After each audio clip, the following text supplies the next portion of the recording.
Hello दोस्तों, आपका स्वागत है स्कॉलर अलाइट में।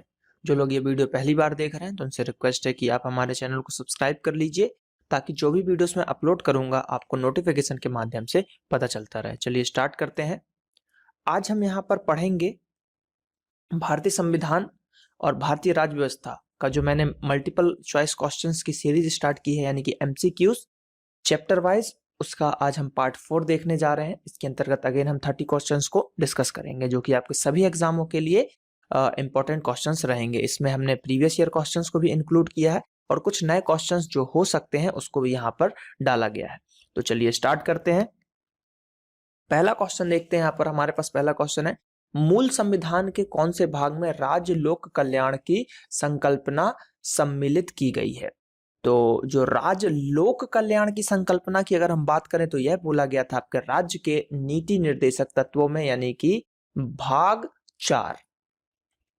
तो इसका देखिए, मूल संविधान के भाग 4 अनुच्छेद 36 से 51 में राज्य के लोक कल्याण की संकल्पना राज्य के नीति निर्देशक तत्वों में सम्मिलित की गई है। और इसे कहां से लिया गया है? इसे आयरलैंड से लिया गया। तो इसमें दो चीज याद रखना है, राज्य के नीति निर्देशक तत्व आयरलैंड से लिए गए हैं और किस भाग में आते हैं? भाग 4 अनुच्छेद 36 से 51। तो ये चीजें याद रखना है। ये सब क्वेश्चन आए हुए हैं। देखिए जैसे ये पूछा हुआ है आयरलैंड वाला क्वेश्चन, भाग 4 भी पूछा हुआ है। और ये क्वेश्चन जो है ये हम लोग की टीम के द्वारा यहाँ पर बनाया गया है कि इस टाइप के क्वेश्चंस भी आजकल एग्जाम में आ सकते हैं। अगले क्वेश्चन की तरफ बढ़ते हैं कि मूल कर्तव्यों का वर्णन संविधान के किस अनुच्छेद में दिया गया है? मूल कर्तव्यों की बात की जा रही है, फंडामेंटल ड्यूटीज की बात की जा रही है। तो देखिए पहले तो फंडामेंटल ड्यूटीज लिया कहां से है? रसिया से लिया गया है, ठीक है, रूस से लिया गया है। अब यहाँ पे पूछा गया है कि जो उसका वर्णन है किस अनुच्छेद में किया गया, तो वो किया गया है 51 के ए में। किसमें? 51 के ए में किया गया है। तो मूल कर्तव्यों का वर्णन 51 के 1 में किया गया है। वर्ष 1976 में 42वें संविधान संशोधन द्वारा इसे सम्मिलित किया गया था। तो ये देखिए दो संशोधन आपको एकदम याद रखने हैं, 42 और 44। तो ये देखिए 4 + 2 = 6 होता है, 4 + 4 = 8 होता है। ये ट्रिक है। तो ये आपकी हो जाएगी 1976 में, क्योंकि यहाँ पे 6 आ रहा है, यहाँ भी 6 आएगा 1976, और ये हो जाएगा 1978 में। तो ये दो चीज जो है आपको मेनली याद रखना है। मैं हर वीडियो में बताता हूँ क्योंकि इस पे बहुत सारे क्वेश्चंस बनते हैं और बन चुके हैं। अगले क्वेश्चन की तरफ बढ़ते हैं। नेक्स्ट क्वेश्चन है हमारे पास, भारतीय संविधान के राज्य के नीति निर्देशक सिद्धांतों का निरूपण निम्न स्थान के लिए किया गया है ना? मतलब जो नीति निर्देशक तत्व है या नीति निर्देशक सिद्धांत है उसका निरूपण किसके लिए किया गया? सामाजिक लोकतंत्र के लिए, गांधीवादी लोकतंत्र के लिए, सामाजिक और आर्थिक लोकतंत्र के लिए, या फिर राजनीतिक लोकतंत्र के लिए? तो इसका आंसर की बात करें तो आंसर है आपका थर्ड वाला, सामाजिक और आर्थिक लोकतंत्र के लिए जो है इसकी निरूपण किया गया है। तो देखते हैं डिटेल में क्या बोला जा रहा है कि भारतीय संविधान में भारत के नीति निर्देशक सिद्धांतों का निरूपण सामाजिक, आर्थिक और राजनीतिक लोकतंत्र स्थापित करने के लिए किया गया है। वास्तव में नीति निर्देशक तत्वों के समावेश का मुख्य उद्देश्य लोक कल्याणकारी राज्य की स्थापना करना। भारतीय संविधान का भाग 4 अनुच्छेद 36 से 51 राज्य के नीति निर्देशक तत्वों के विषय में दिए गए। मेनली वही है कि आपका जो सिद्धांत है वो सामाजिक रूप से, आर्थिक रूप से राजनीतिक लोकतंत्र स्थापित करने के लिए यहाँ पर किया गया है। और इसमें जो है आपका लोक कल्याणकारी राज्य की स्थापना करना भी एक मूल्य चीज है। मेन उसका उद्देश्य आप बोल सकते हो, मुख्य उद्देश्य इसको बोला जा सकता है। भारतीय संविधान के अनुच्छेद में सामान्य न्याय एवं निशुल्क विधिक संहिता या विधिक सहायता जो है, निशुल्क विधिक सहायता यानी कि कानूनी सहायता का प्रावधान किसमें दिया गया? अनुच्छेद 36, 25, 33 का बी या 39 का ए? तो इसके आंसर की बात करें तो आंसर है इसका 39 का ए। भारतीय संविधान का अनुच्छेद 39 ए राज्य को निर्देशित करता है कि वह सामान्य न्याय और निशुल्क विधिक सहायता अपने नागरिकों के लिए सुनिश्चित करेगा।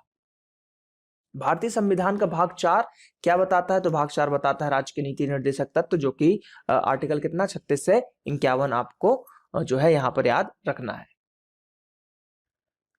भारतीय संविधान का भाग 4 अनुच्छेद 36 से 51 नीति निर्देशक सिद्धांतों के विषय है। नीति निर्देशक तत्वों का मुख्य उद्देश्य लोक कल्याणकारी राज्य की स्थापना करना है और इस भाग को आयरलैंड से लिया गया है। निम्नलिखित में से कौन सा राज्य नीति निर्देशक सिद्धांत, मतलब इनमें से कौन सा जो है नीति निर्देशक के प्रति गलत है? तो देखिए अंतरराष्ट्रीय शांति को प्रोत्साहन देना, उसके बाद 14 वर्ष के बच्चों को निःशुल्क व अनिवार्य शिक्षा प्रदान करना, निजी संपत्ति की समाप्ति। तो कौन सा है जो राज्य के नीति निर्देशक सिद्धांत गलत है इनमें से? तो देखिए ये नहीं है, ये भी नहीं है, ये दोनों नीति निर्देशक तत्व के अंतर्गत नहीं आते, तो इसका आंसर हो जाएगा 4 वाला। देखिए 86 संविधान संशोधन जो कि हुआ था 2002 में, 86 संविधान संशोधन जो कि 2002 में हुआ, और अब अनुच्छेद 45 के प्रावधान है कि 0 से 6 वर्ष की आयु के बच्चों की प्रारंभिक बाल्यावस्था की देखरेख राज्य का दायित्व है। इस संशोधन के अंतर्गत संविधान में एक नया अनुच्छेद 21 का 1 जोड़ा गया, जिसके अनुसार राज्य 6 से 14 वर्ष के समस्त बच्चों को ऐसे ढंग से जैसे कि राज्य विधि द्वारा अवधारित करें और निःशुल्क और अनिवार्य शिक्षा कराएगा। निजी संपत्ति की समाप्ति संबंधी कोई भी जो है प्रावधान नीति निर्देशक तत्वों में वर्णित नहीं, अतः 2 और 3 दोनों गलत हैं। तो यह जो है दोनों गलत हैं, आपके नीति निर्देशक तत्व से रिलेटेड नहीं है। भारतीय संविधान के किस अनुच्छेद में राज्य को ग्राम पंचायत या ग्राम पंचायत के संगठन का निर्देश दिया गया है? तो देखिए सीधे सीधे कभी कभी क्वेश्चन आता है कि ग्राम पंचायत का आर्टिकल क्या है, अनुच्छेद क्या है, तो वो सीधे आपको याद रखना 40 जो है ये आपका ग्राम पंचायत से रिलेटेड है। तो देखिए 40 को जो है ग्राम पंचायत का निर्देश इसमें दिया गया है। किसने कहा था कि राष्ट्र का नीति निर्देशक तत्व ऐसा चेक है जिसे सुविधा पूर्वक भुनाया जा सकता है? तो यह कहा था केटी शाह ने। किसने कहा था? केटी शाह ने कहा था कि भैया राष्ट्र का जो नीति निर्देशक तत्व होगा वो एक ऐसा चेक होगा जिसे कि आप आसानी से कहीं पर भी विड्रॉल कर सकते हैं। ये चीज उन्होंने बोली थी, केटी शाह के द्वारा यह बोला गया था। भारतीय प्रशासन पर किस तत्व का प्रभाव है? भारतीय प्रशासन पर किस तत्व का प्रभाव है? तो भारतीय प्रशासन की अगर हम बात करें तो उस पर जो है आपके ये सभी यानी कि संघवाद, नियोजन, संसदीय लोक आरक्षण, ये सभी चीजों का यहाँ पर प्रभाव है। महिलाओं के लिए राज्यसभा में पारित आरक्षण विधेयक जिसमें 33% आरक्षण का प्रावधान किया गया, वह संबंध किससे है? यानी कि 33% की अगर हम बात करें तो वो किस चीजों में उनको दिया गया है? तो उसका आंसर है आपका संसद एवं विधानसभा में। तो देखिए महिलाओं के लिए राज्यसभा में पारित आरक्षण विधेयक जिसमें 33% आरक्षण का प्रावधान किया गया है, संसद एवं राज्य विधानसभा से संबंधित है। संसद और राज्य विधानसभा। भारतीय संविधान की आत्मा किसे कहते हैं? अब ये क्वेश्चन सबसे पहले तो आईएमपी कर लीजिए, उसके बाद इस क्वेश्चन को पहले ध्यान से पढ़िए। क्या बोल रहा है? भारतीय संविधान की आत्मा किसे कहते हैं? देखिए तो पहले तो ऑप्शन काटना सीखिए, ये कट गया, ये तो है नहीं, या तो है ये वाला या तो है ये वाला, दोनों आंसर है इस क्वेश्चन के। ये दोनों आंसर बस एक वर्ड का फर्क पड़ता है यहाँ पे, समझिएगा, ठीक है। चलिए फिर से, भारतीय संविधान की आत्मा कहा गया है। सीधा अगर क्वेश्चन आपसे कभी भी पूछे सीधे कि भारतीय संविधान की आत्मा किसे कहा गया है, तो आपको आंसर लगाना है प्रस्तावना। प्रस्तावना को भारतीय संविधान की आत्मा कहा गया है। लेकिन अगर इसी में एक वर्ड और जोड़ दे कि भारतीय संविधान भीमराव अंबेडकर, ठीक है, भीमराव अंबेडकर के द्वारा भारतीय संविधान की आत्मा किसे कहा गया है, या जो हमारे भीमराव अंबेडकर साहब जी थे उनके अनुसार भारतीय संविधान की आत्मा किसे कहा गया है, तब आंसर क्या जाएगा? तब आंसर आपका ये वाला होगा जिसको हम रेट आर्टिकल 32 के नाम से जानते हैं। तो ये आपको याद रखना पड़ेगा, मोस्ट आईएमपी क्वेश्चनों से एक है। यहाँ पे बच्चे सबसे ज्यादा कंफ्यूजन होते हैं, गलत आंसर लगाते हैं। तो देखिए इसलिए मैंने यहाँ पे लिया, सिर्फ लिया है भारतीय संविधान की आत्मा किसे कहते हैं, तो आत्मा कहेंगे प्रस्तावना को। देखिए भारतीय संविधान की आत्मा, इसकी प्रस्तावना को कहा जाता है। डॉक्टर भीमराव अंबेडकर के द्वारा संवैधानिक उपचारों के अधिकारों को भारतीय संविधान की आत्मा कहा गया है। तो ये वाला जो है भीमराव अंबेडकर के द्वारा कहा गया है। तो कंफ्यूजन मत होइएगा, अगर डॉक्टर भीमराव अंबेडकर के द्वारा पूछा जाए तो संवैधानिक उपचारों का अधिकार, और अगर नॉर्मल पूछा जाए तो उसका आंसर हो जाएगा प्रस्तावना। चलिए अगला क्वेश्चन देखते हैं क्या बोला है। यहाँ पर आपको सूची में लाना है, तो देखते हैं। देखिए राज्य के नीति निर्देशक तत्व कहाँ से लिए गए हैं? आयरलैंड से लिया गया है। मूलभूत अधिकार यानी कि मौलिक अधिकार कहाँ से लिए गए हैं? यूएसए से लिए गए हैं। उसके बाद संघ राज्यों के संबंध में संवर्ती सूची की बात की जा रही है, तो संवर्ती सूची आपकी ऑस्ट्रेलिया से ली गई है।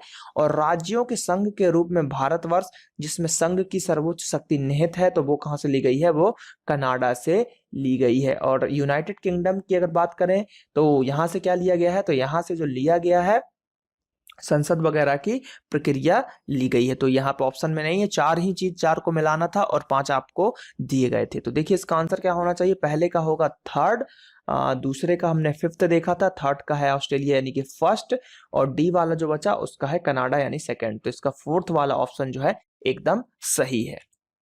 भारतीय संविधान में वर्णित राज्य के नीति निर्देशक तत्व, तो देखिए आयरलैंड से लिया गया संविधान से, मूलभूत अधिकार संयुक्त राज्य अमेरिका से, और संवर्ती सूची ऑस्ट्रेलिया से, और संघात्मक व्यवस्था कनाडा के संविधान से लिया गया है। तो ये चीजें यहां पर हमने डिस्कस की। भारतीय संविधान के निर्माताओं के मन तथा आदर्शों की झलक मिलती है किसमें, तो वह मिलती है प्रस्तावना में। प्रस्तावना में जो कहा गया है वो मेनली जो है, जो संविधान के निर्माता थे, जो समिति थी, उनके दिमाग में जो था या उनके मन में जो था वो उन्होंने उसी में दिया है एक तरीके से। तो भारतीय संविधान के निर्माताओं के मन में आदर्शों की झलक प्रस्तावना मिलती है। उच्चतम न्यायालय के अनुसार प्रस्तावना संविधान निर्माताओं के विचार को जानने की कुंजी है। तो कभी कभी बोला जाता है कि संविधान की कुंजी किसे कहा जाता है, तो प्रस्तावना को कहा जाता है, ऐसा भी क्वेश्चंस बनते हैं। चलिए, इनमें से कौन राजकीय भाषा नहीं है, ठीक है, कश्मीरी, संस्कृत, मैथिली या फिर राजस्थानी। तो इसका आंसर है राजस्थानी। राजस्थानी भाषा जो है राजकीय भाषा नहीं है। देखते हैं क्या है। 22 भाषाओं का उल्लेख था, ठीक है, कौन कौन सी, असमिया, बंगला, गुजराती, हिंदी, कन्नड़, कश्मीरी, मलयालम, मराठी, उड़िया, पंजाबी, संस्कृत, सिंधी, तमिल, तेलुगु, कोंकणी, मणिपुरी, नेपाली, उर्दू, बोडो, संथाली, डोंगरी और मैथिली। तो इसमें 3 संशोधन आपको जो है याद रखना है, 21, ठीक है, उसके बाद अगर हम बात करें तो 21 के बाद 71 वाला और 92, ये 1967, ये हो जाएगा 1992 और ये आपका 2003। तो ये 3 संशोधन है जो आपके भाषा से रिलेटेड संशोधन है। इसमें 71वें संविधान संशोधन में 3 भाषाएं जोड़ी गई थी और 92वें संविधान संशोधन में 4 भाषाएं जोड़ी गई थी, जिसके अंतर्गत जो है आप इसको डीबीएमएस से याद रख सकते हैं, डीबीएमएस। तो यहाँ पर देखिए डी से था आपका डोंगरी, ठीक है, बी से था बोडो और एम से था मैथिली है, ठीक है।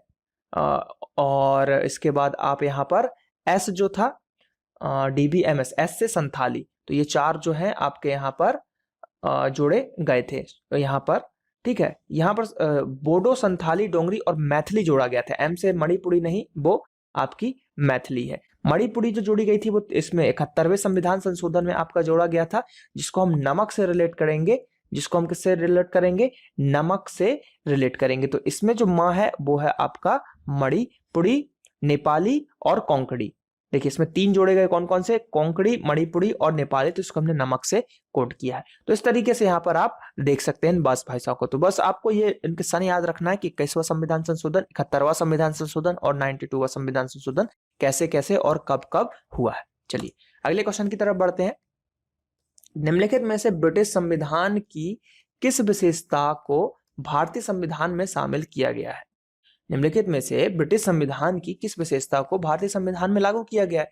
तो देखिए इसमें क्या है, संसदीय पद्धति की सरकार, विधि का शासन, विधि निर्माण की प्रक्रिया, उपरोक्त सभी। तो इसका आंसर होगा उपरोक्त सभी, क्योंकि संसदीय प्रणाली भी ली गई है, विधि यानी कि वही कानूनी प्रक्रिया भी वहीं की है हमारी, और विधि निर्माण की प्रक्रिया भी वहां की है, यानी कि सभी। तो सभी चीजें जो है ब्रिटिश से रिलेटेड है। देखिए एकल नागरिकता भी ब्रिटिश संविधान से ही लिया गया है।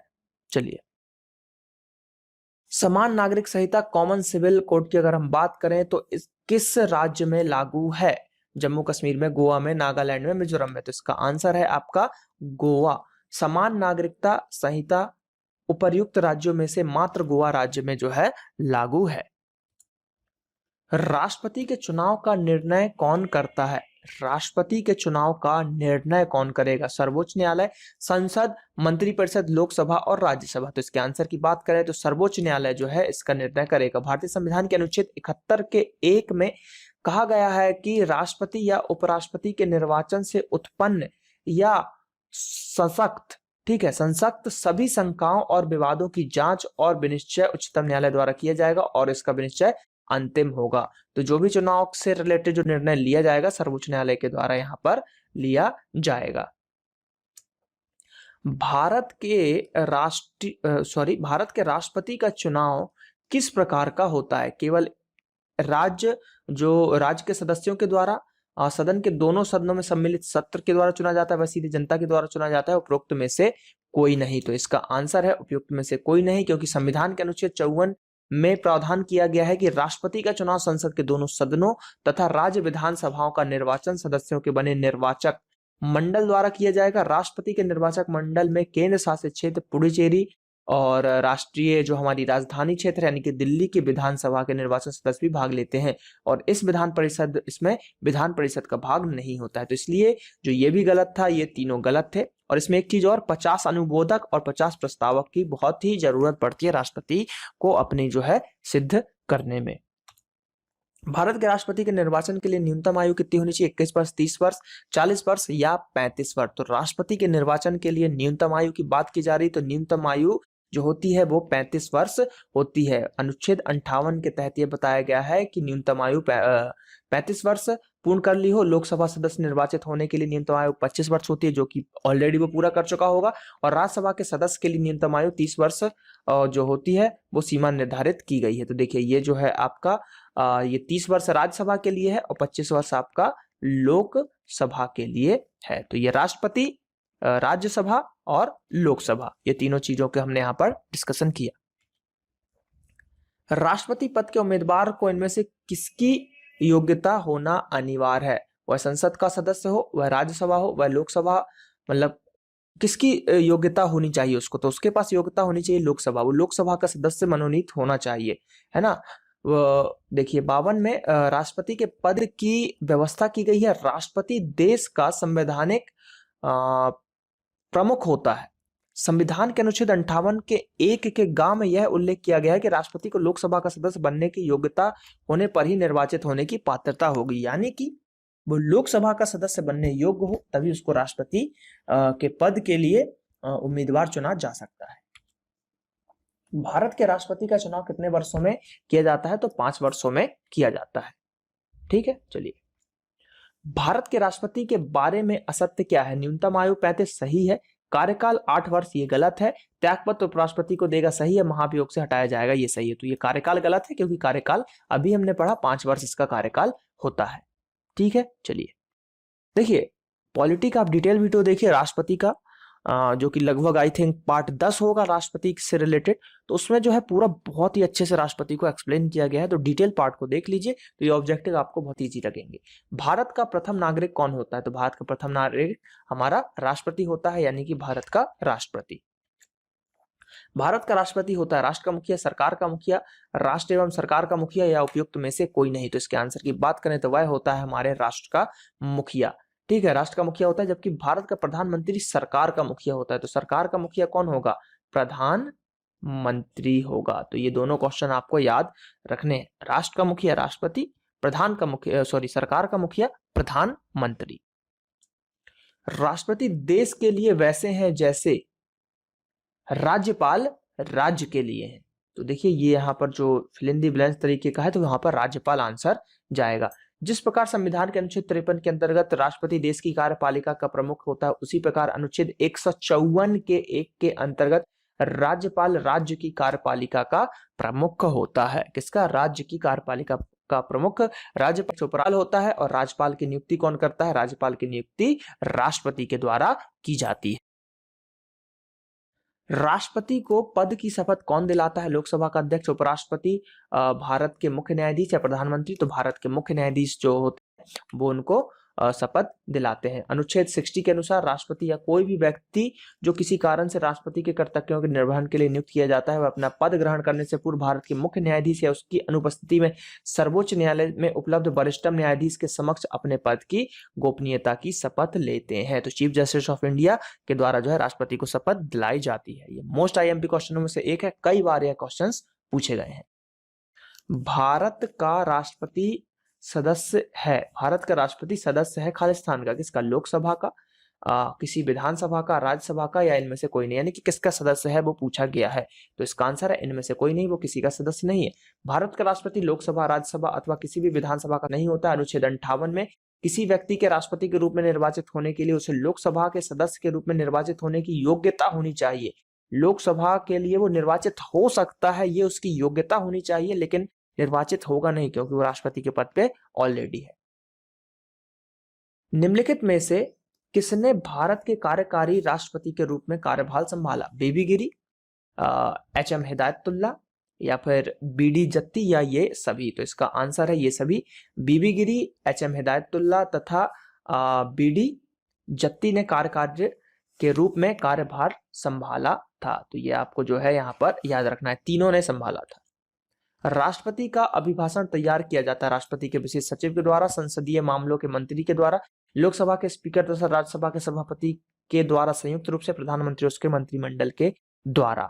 तो इसका जो आंसर है वो प्रधानमंत्री और उनके मंत्रिमंडल के द्वारा। राष्ट्रपति संसद के सत्र की शुरुआत में अभिभाषण द्वारा सदन को संबोधित करता है। राष्ट्रपति इस अभिभाषण द्वारा राज्य की नीतियों को सदन के समक्ष रखता है। चूंकि सरकार की नीतियों को प्रधानमंत्री अपने मंत्रिमंडल सहयोगियों द्वारा तैयार करवाता है, अतः स्वाभाविक है कि राष्ट्रपति का अभिभाषण भी प्रधानमंत्री के मंत्रिमंडल के द्वारा ही तैयार किया जाएगा। क्योंकि हमने पढ़ा था डिटेल भाग में कि प्रधानमंत्री और उसके मंत्रिमंडल जो होते हैं वो राष्ट्रपति को सलाह देने के लिए रहते हैं, तो सलाह देते हैं और उनका जो है अभिभाषण को भी तैयार करते हैं प्रधानमंत्री और उसके मंत्रिमंडल। तो यहाँ पर जो है ये क्वेश्चंस समाप्त होते हैं। लगभग 30 क्वेश्चंस थे जिनको हमने यहाँ पर डिस्कस किया है। पॉलिटी से रिलेटेड क्वेश्चन थे। तो सबसे पहले तो आप लोग डिटेल भाग को देखिए और डिटेल के साथ ऑब्जेक्टिव अगर आप लगाते जाते हो। देखिए मैं साथ में डिटेल के जस्ट बाद ही उसी मतलब डिटेल वाले वीडियो में ही ऑब्जेक्टिव इसलिए नहीं लेता हूँ क्योंकि वीडियो का लेंथ बहुत ही बड़ा हो जाएगा। क्योंकि वैसे ही वो आधे से लगभग 30 से 35 मिनट के वीडियो रहते हैं, कभी कोई वीडियो 45 मिनट के भी है। अब उसमें अलग से मैं 20 या 30 मिनट का अगर ऑब्जेक्टिव और ऐड करूंगा तो फिर वो वीडियो समझ लीजिए लगभग आपका 1.25 घंटा या 1.5 घंटे का वीडियो पहुंच जाएगा। तो जो कि मेरे से भी मैनेज करना मुश्किल होगा क्योंकि कंटिन्यू 1.5 घंटे का वीडियो बनाना थोड़ा सा टफ कार्य होगा और उसके बाद आप लोगों के लिए कंटिन्यू देखना भी थोड़ा दिक्कत होगा क्योंकि उतना लंबा हम क्योंकि स्टडी से रिलेटेड चीजें हैं इसलिए हम उसको देख नहीं पाते हैं। ब्रेक लेके देखना पड़ेगा आपको और थोड़ा सा प्रॉब्लम जाएगा आपको। तो इसलिए आधे घंटे के वीडियो मैं बनाता हूँ, इसलिए डिटेल अलग और ऑब्जेक्टिव अलग आप लोगों के लिए वीडियोस यहाँ पे बना रहा हूँ। तो चलिए चैनल को सब्सक्राइब कीजिए, ज्यादा से ज्यादा वीडियोस को देखिए, लाइक कीजिए, कमेंट कीजिए और जो भी आपको प्रॉब्लम आ रही है या जो क्वेश्चन मैं पूछता हूँ उसको कमेंट करके जरूर बताइए। चलिए मिलते हैं अगले पार्ट में। जय हिंद, जय भारत।